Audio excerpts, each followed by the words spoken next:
It's me back filming another video intro with messy hair yet again.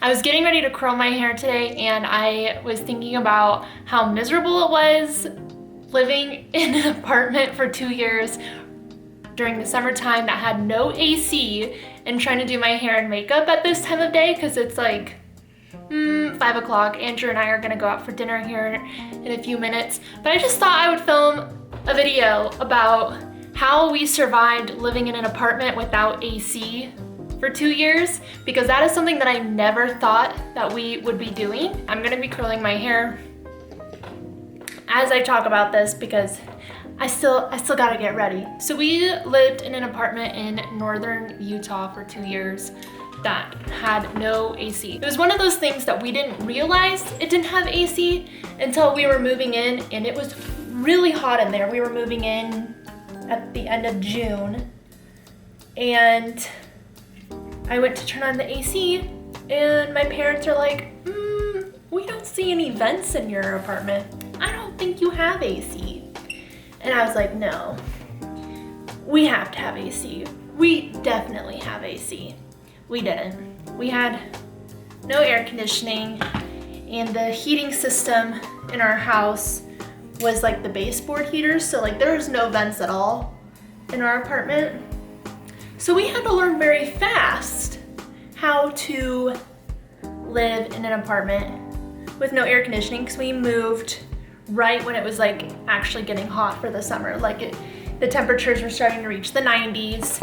It is Utah, so there was no humidity or anything. I'm from Nebraska, so to me, if there's no humidity during the summertime, like the heat really isn't that bad, because humidity just makes everything worse. It's like being so hot and then throwing like a hot, wet blanket over you. That's how humidity feels. One of the first things that I did in our apartment that I highly recommend doing is we put up blackout curtains. And it kind of sucked because our apartment was really dark. We would keep them closed basically from the moment we got up until it was cooler outside. It cooled down to, I would say, like the 60s in the evenings there. So really, that's pretty nice weather. But so we would leave our curtains closed all day, and then I would like keep an eye on the temperature, and once the temperature outside was cooler than it was inside our apartment would get up to like 85 degrees during the day sometimes. So like if it was cooler than 85, that's when I would start opening up the curtains and opening up all the windows in our house. We had, the way our windows were arranged, we had a lot of good cross ventilation going on, so that helped getting some airflow because we didn't have any ceiling fans. Like we literally had nothing to make the air move except for like the fans that we bought, but those were pretty small, and in my opinion, like you don't have ceiling fans, it's gonna make it a lot more difficult to cool your apartment down. So the first year that we lived there, like that's all we did. We had some like smaller fans that we'd put in the window trying to blow in cool air from the outside. I did look at getting a swamp cooler. We had some neighbors who had swamp coolers and they said it didn't make that much of a difference. We looked into getting a window AC unit, but those are pretty expensive for a good one. And I had a lot of friends that said it didn't even make that much of a difference, and they get pretty loud. So we never committed to buying one of those. The second summer we stayed there was the most bearable. I remember like not wanting to go through it again. So I was really bracing myself and like looking up all this stuff on the internet on like how to cool down your apartment without AC and all this stuff. And like it came up with like all these weird tips and tricks and whatever.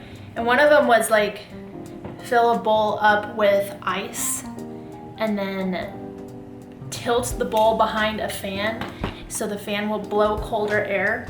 I tried that. First of all, the ice melts really fast because your apartment's hot. And second of all, it doesn't work.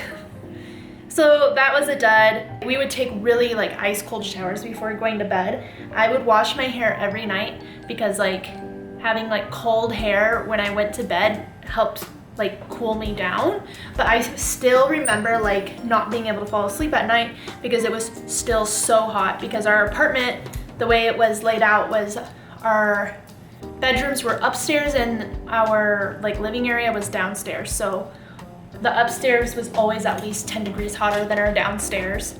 And by the time it was time for us to go to bed, like it wasn't like cooled down enough for it to be comfortable. We would stay up till like 1 a.m. sometimes trying to just like wait it out and like give our bedroom more time to cool down, but even then it was still pretty hot up there. The best thing that we did living in an apartment with no AC, and this is the best tip that I can recommend if you are in that situation, is to buy big box fans and put them in your window. I kid you not, we bought one. It was 50% off. It was like 10 bucks, but it was huge. And we would put it in our window, and that would cool down our upstairs on its own in like 15 minutes. And I don't know why we didn't think to try that the first summer we lived there, but it made all the difference the second summer we were there, and it was 10 bucks.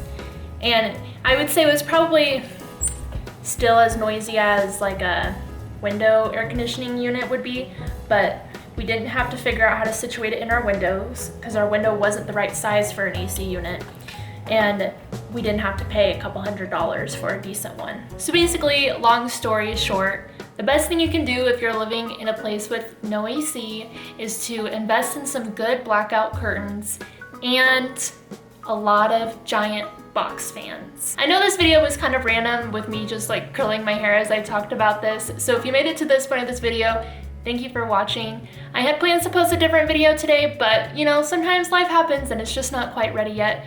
But as I was getting ready, I was thinking about the AC thing, so I thought I would just share some of my own personal experience and maybe someone out there can relate. I don't know. Thank you so much for watching my video, and I'll see you next time, okay?